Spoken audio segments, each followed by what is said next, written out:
এক সপ্তাহেরও বেশি সময় ধরে চলছে ইরান ইসরায়েল সংঘাত। মধ্যপ্রাচ্যের কয়েকটি দেশ এরই মধ্যে যুদ্ধবিরতির কথা ভাবছে। তবে রোববার রাতে ফের উত্তপ্ত হয়ে ওঠে ইরান ইসরায়েলের আকাশ। প্রথমবারের মতো তেহরানের 3টি তেলক্ষেত্র লক্ষ্য করে হামলা চালিয়েছে তেল আবিব। যুদ্ধের নবম দিনে এসে যখন নতুন করে দানা বাঁধছে সংঘাত, ঠিক তখন সৌদি আরবের মুখে শোনা গেল ভিন্ন সুর।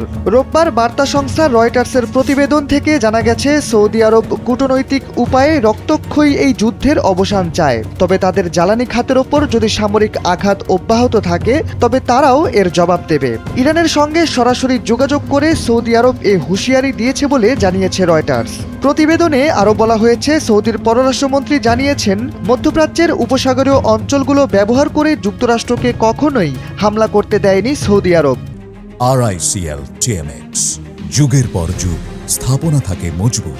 ইরানকে হুঁশিয়ারি দিয়ে সৌদির পররাষ্ট্রমন্ত্রী বলেছেন, যদি এরপরও উপসাগরীয় অঞ্চলে ইরানের হামলা চলতে থাকে, তবে সৌদি আরব যুক্তরাষ্ট্রকে তাদের সামরিক ঘাঁটি ব্যবহার করতে দিতে বাধ্য থাকবে।